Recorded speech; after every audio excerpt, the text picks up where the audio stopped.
దేవునికి మహిమ కలుగును గాక. మన ప్రభువును రక్షకుడైన యేసుక్రీస్తు వారి నామంలో మీకు మా హృదయపూర్వకమైన వందనాలు, శుభాలు మీకు చెల్లిస్తున్నాను. క్రీస్తునందు ప్రియులకు ఆత్మీయ సహోదర సహోదరులు, మీ లోపల ఉన్న ఒక సందిగ్ధం పరిశుద్ధాత్మ ద్వారా మీకు ఈరోజు ఆ విషయాన్ని తెలియచేయడానికి మీ ముందుకు వచ్చాను. ప్రభు బల్ల ఆరాధన ఆదివారాన ఆ కార్యక్రమం జరిగేటప్పుడు ప్రభు రాత్రి భోజన కార్యక్రమంలో ప్రభు రొట్టె రసం అనే ఆ కార్యక్రమంలో పాలు పంపులు పొందక మునుపు కొంతమందికి కొన్ని సందిగ్ధాలు ఉన్నాయి. వాటిని వాక్యపు వెలుగులోకి మనం వచ్చి తెలుసుకోవాలి. ఈ ప్రభు బల ఆరాధన గురించి మత్తయి సువార్త 26వ అధ్యాయం 26 నుండి 28 వాక్యాలు నేను చదువుతున్నాను. వారు భోజనము చేయుచుండగా యేసు ఒక రొట్టె పట్టుకొని దానిని ఆశీర్వదించి విరిచి తన శిష్యులకిచ్చి, మీరు తీసుకుని తినుడి, ఇది నా శరీరము అని చెప్పాను. మరియు ఆయన గిన్నె పట్టుకొని కృతజ్ఞతాస్తుతులు చెల్లించి వారికిచ్చి, దీనిలోనిది మీరందరూ త్రాగుడి, ఇది నా రక్తం, అనగా పాప క్షమాపణ నిమిత్తం అనేకుల కొరకు చిందింపబడుచున్న నిబంధన రక్తం. ప్రభువారి త్యాగం, రక్షణ, తన శరీరం మన కొరకు చూడనలుని వానిక స్వరూపమైన సొగసాయం లేకుండగా పెని మీద కాల్చబడిన రొట్టెలే ప్రాణార్పణముగా తన శరీరం నల్లగొచ్చబడి చూడనలుని వానిగా రొట్టెలాగా తన త్యాగం జ్ఞాపకం చేస్తున్నాడు. ఇది నా శరీరం. రొట్టెను చూపించి, ఇది నా శరీరం. ఒకటి పోటు చేత గోధుమలు పిండి చేయబడినట్టు శ్రమ అనే ఆ రోకటి పోటుతో గెస్సెమనే ఆ తోటలో ప్రభువారు నీ కోసము నా కోసం ఆయన దేహం నా పాపముల కొరకు, మన దోషముల కొరకు, మన అతిక్రమముల కొరకు నల్లగొట్టబడ్డాడు, గాయపరచబడ్డాడు. పిండి వలె మెత్తన చేయబడినట్టు ఆయన దేహం రొట్టెకి సాదృశ్యంగా, ఇది నా శరీరం, దీన్ని తినుచున్నప్పుడల్లా నన్ను జ్ఞాపకం చేసుకోండి. అంటే నా త్యాగాన్ని మీరు జ్ఞాపకం చేసుకోండి.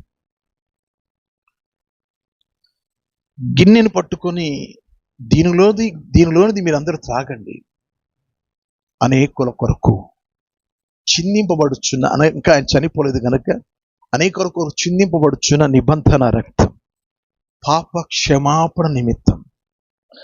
అనగా ఆయన రక్తం మనకు పవిత్రత, పరిశుద్ధత మనకు అనుగ్రహించింది. ఆయన ఆరాధించడానికి మన మనస్సాక్షి శుద్ధి చేయబడింది.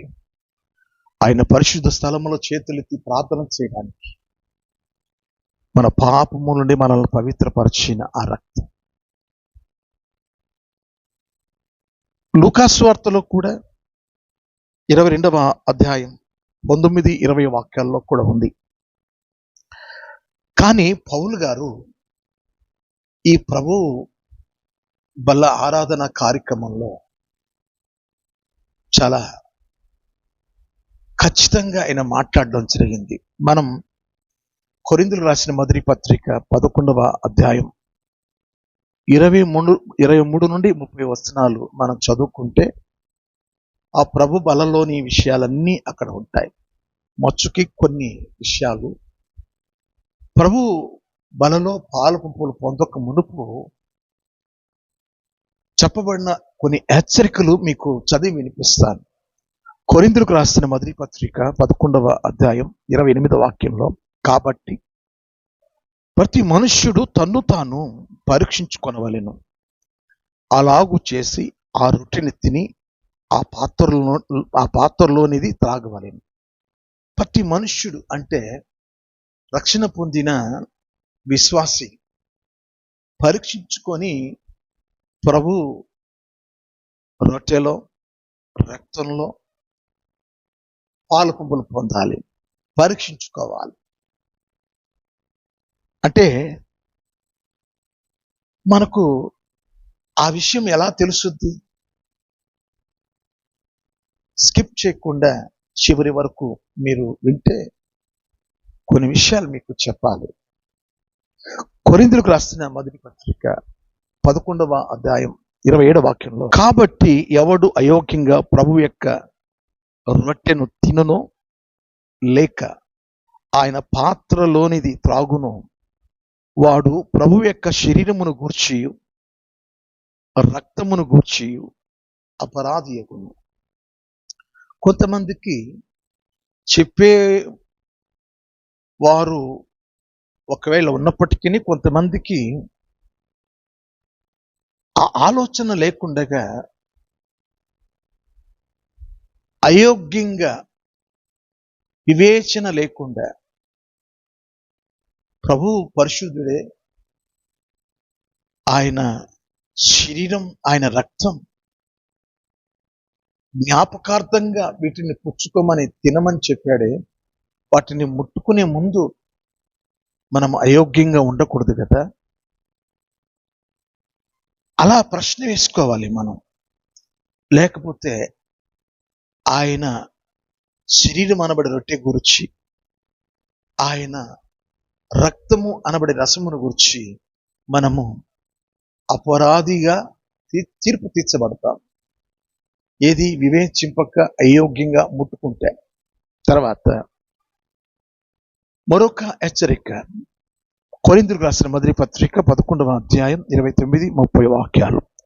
ప్రభు శరీరము అని వివేచింపక తిని త్రాగువాడు తనకు శిక్షావిధి కలుగుటకే తిని త్రాగుచున్నాడు.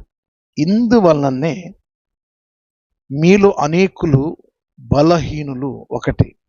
రెండవది, రోగులై ఉన్నారు. మూడవది, చాలా మంది నిద్రించుచున్నారు. అంటే వివేచింపక అయోగ్యంగా ప్రభువు శరీరమందు ప్రభువు రక్తమందు పాలు పంపులు పొందకూడదు. 3000 మంది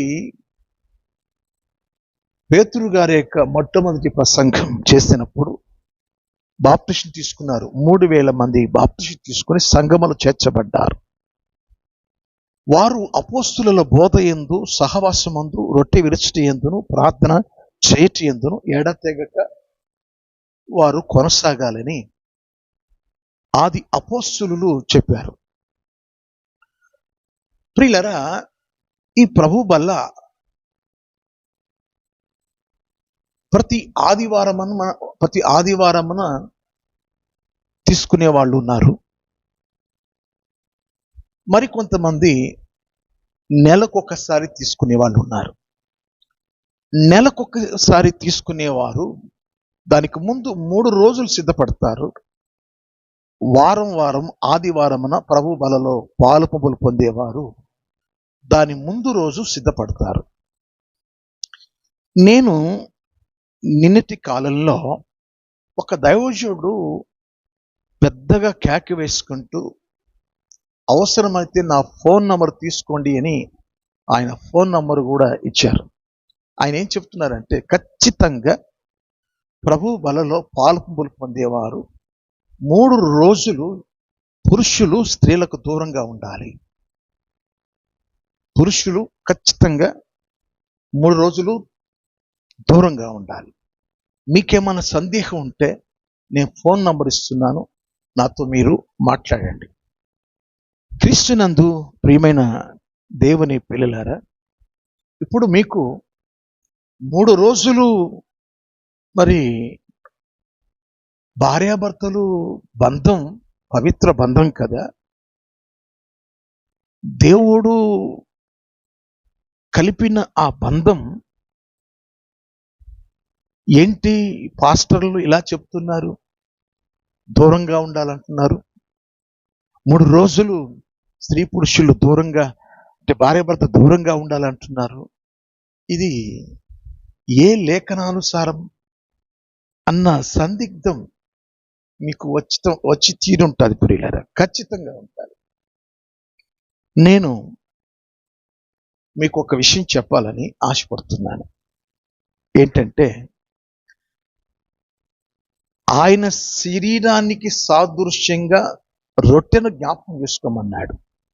అంటే ఆయన రొట్టె మన దోషములను బట్టి, మన పాపములను బట్టి ఆయన మొత్తపడ్డాడు. స్వరూపమైనను సొగసం లేకుండగా కాల్చబడిన పెనం మీద రొట్టె ఏ రీతిగా చూడనలుని వానిగా ఆ ప్రభు శిలువలో ఉన్నప్పుడు సూర్యుడు కనుమరుగైపోయాడో, చీకటిగా మారిపోయిందో, అది ఇక్కడ జ్ఞాపకానికి వస్తుంది. ఈ విషయాన్ని మనం జ్ఞాపకం చేసుకోవాలి. ప్రభు బలలో పాలు పంపులు పొందే ముందు ప్రభు ఈ శరీరాన్ని చూపించి, అంటే ఇది నా రొట్టె, ఇది నా శరీరము అని తన శరీరాన్ని రొట్టెగా మనకు అప్పగిస్తున్నాడు. ఆ రొట్టెను తీసుకునే ముందు అది శరీరము అన్న సంగతి, ప్రభు శరీరము అన్న సంగతి మర్చిపోవద్దు. ఆయన పాత్రలోనిది అనగా ఆ రసము, ఇది నా రక్తం, అనేకుల పాప క్షమాపణ కొరకు చిందించబడిన నిబంధన రక్తం అది. మరి అక్కడ అక్షరార్థంగా ఆయన శరీరాన్ని జ్ఞాపకం చేసుకోమన్నాడు, ఆయన రక్తాన్నే జ్ఞాపకం చేసుకోమన్నాడు. వాటిని మనం వాటిలో మనం పాలు పంపులు పొందే ముందు మనకు ఒక ఆలోచన, దేవుని చేత అనుగ్రహించబడిన ఈ దేహం ఎలా ఉండాలి? ఆ ప్రభు బల్ల తీసుకునే అయోగ్యంగా ఆ పాత్రలో, ఆ బలలో పాలు పంపులు పొందకూడదు. వివేచన లేకుండా ప్రభు శరీరమందు, ప్రభు రక్తమందు మనం పాలు పంపులు మనం పొందకూడదు. మరి చెప్పేవారు పరిశుద్ధాత్మ ద్వారా ప్రేరేపించబడి చెప్పుచున్నప్పుడు జ్ఞాపకం చేసుకోవాలి. అంటే ఆ దైవజనుడు 3 రోజులు పురుషులు, స్త్రీలు, భార్యాభర్తలు వేరుగా ఉండాలని చెప్పడంలో ఒక విషయం బైబిల్లో మీకు జ్ఞాపకానికి తీసుకొస్తాను. సమూయేలు మొదటి గ్రంథం 21వ అధ్యాయం 1 నుండి 6 వాక్యాల్లో సందర్భము అక్కడ ఏంటి అంటే, దావీదు రాజు కాకమునుపు దావీదు గారు ఆ దేవాలయంలో ప్రవేశించాడు. ఆ దేవాలయంలో ప్రవేశించగానే యాజకుడైన అహీమెలెకు ఉన్నాడు. అహీమెలెకు చూడగానే భయపడిపోయాడు. ఏంటి ఒంటరిగా వచ్చేసావే? నీతో ఎవరు రాలేదా? ఉన్నారు, నాతో ఉన్నారు. ఎందుకు వచ్చావు అడిగినప్పుడు, నేను రాజుగారి పని మీద నేను రావడం జరిగింది, ఆ పని గురించి ఎవరికి చెప్పొద్దు అని రాజుగారు చెప్పారు. కాబట్టి ఆకలేసి ఏదైనా రొట్టె ఇస్తే తిని వెళ్దామని ఒక 5 రొట్టెలు ఉంటే ఇవ్వండి. సాధారణమైన రొట్టెలు ఏమీ లేవు, యాజకులు తినే సముఖపు రొట్టె, పరిశుద్ధమైన రొట్టె అవి ఉన్నాయి. అయితే స్త్రీలకు దూరంగా ఉంటేనే ఇస్తాను. అయ్యా, మేము 3 రోజుల నుంచి మేము స్త్రీలకు దూరంగా ఉన్నాం, ఇవ్వండి అయ్యా, ఆకలిస్తుంది. అవునా? కాబట్టి 3 రోజులు స్త్రీలకు దూరంగా ఉన్నారు కనుక వేడివేడిగా యాజకులు తినే ఆ సముఖపు రొట్టెలు యాజకులు ఇవ్వగా దావీదుతో పాటు పనివారు తిన్నారు. 3 రోజుల నుంచి మేము స్త్రీలకు దూరంగా ఉన్నాము. ఒకవేళ ఆ మాట ఆధారం చేసుకొని 3 రోజులు ఒకవేళ దూరంగా ఉండండి అని ఒకవేళ ఆ దైవజనుడు అన్నాడేమో, లేకపోతే నెలకొకసారి ప్రభు బలలో పాలు పొందేవారు 3 రోజులు ఉంటారు. ఒకవేళ ఆ రీతిగా చెప్పడం జరిగిందేమో. అయితే నేను మీకు ఒక విషయాన్ని జ్ఞాపకాన్ని తీసుకొస్తాను. అది ఏంటి అంటే, యోబు గ్రంథం 8వ అధ్యాయం 8వ వాక్యంలో, మనము నిన్నటి వారమే, మనకు ఏమీ తెలియదు, మనము నిన్నటి వారం, ఈ రోజున దేవుని కృపలో బ్రతికి ఉన్నాం, జీవము కలిగి చెల్లించుచు ఉన్నాం. ఆయన కృపలో మనము నిర్మూలము కాకున్నాం. కృప పొందుకున్న రోజు, ప్రతిరోజు కృప పొందుకుంటేనే ఆ రోజు గడుస్తుంది. వాస్తవంగా నిన్నటి వారమే, ఇంకా ఈరోజు గడవలేదు. అయితే ఈ రోజులో దేవుడు మనల్ని ఉంచుకున్నాడు. దేవుని లెక్క మనము 3 రోజులు తినే ప్రభు వలలో పాలుపూలు పొందడానికి 3 రోజులు ఎడబాటు అనేది అది కరెక్టా కాదా అనేదానికి మీకు లేఖనం చెప్తున్నాను. యెహోషువ గ్రంథం 3వ అధ్యాయం 5వ వాక్యం. మరియు యెహోషువ, రేపు యెహోవా మీ మధ్య అద్భుత కార్యములను చేయను గనుక మిమ్మల్ని మీరు పరిశుద్ధపరచుకునుడి. రేపు యెహోవా మీ మధ్య అద్భుత కార్యములను చేయను గనుక మిమ్మల్ని మీరు పరిశుద్ధపరచుకునుడి. రేపు జరిగే అద్భుత కార్యాన్ని గురించి ముందు రోజు మీరు పరిశుద్ధపరచుకోండి. అంతే.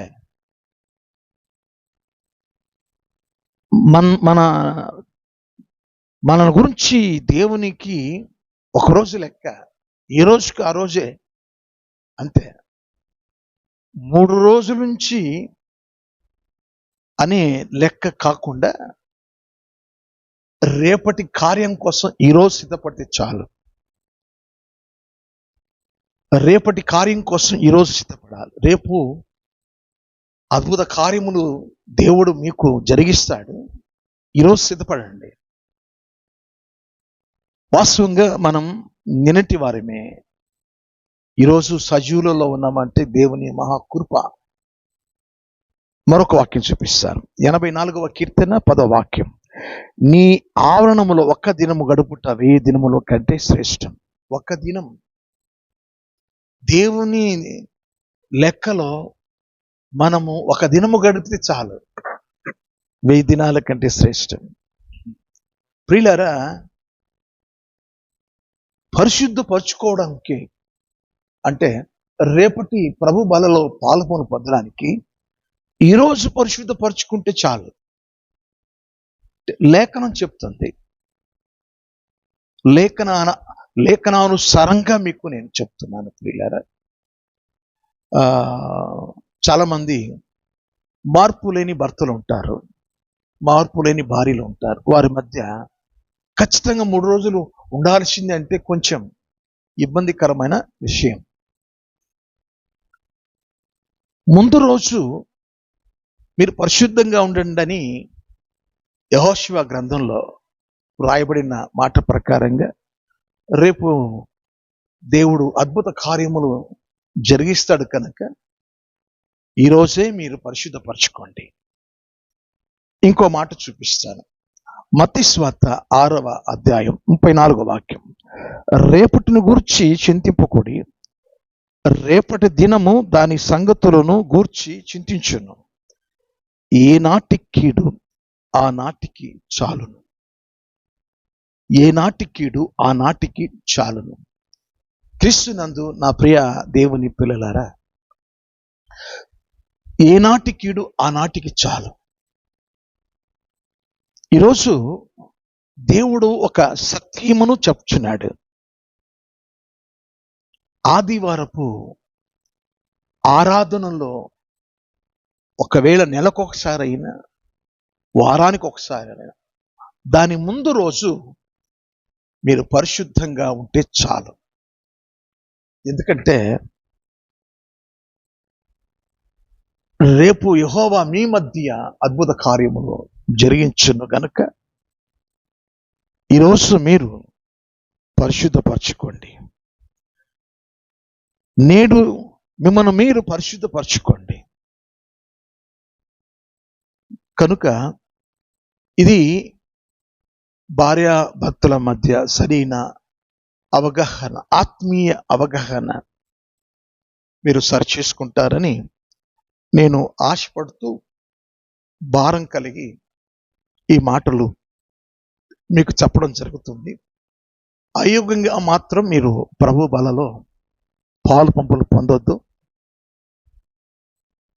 వివేచింపక అయోగ్యంగా, అనాలోచనగా, పరీక్ష లేకుండా, పరిశోధన లేకుండా మీరు అలా సాదాసీదగా, మార్పు లేకుండా అలా రావడం ద్వారా ఆత్మీయంగా మనం చచ్చిన స్థితిలోకి వెళ్ళిపోతాం.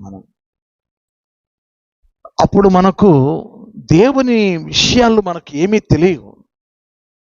దేవుని ఆత్మీయ సంగతులు మనకు ఏమీ అర్థం కావు. ఈరోజు దేవా నన్ను పరిశుద్ధపరచండి అని ముందు రోజు మనం పరిశుద్ధపరచుకోవాలి.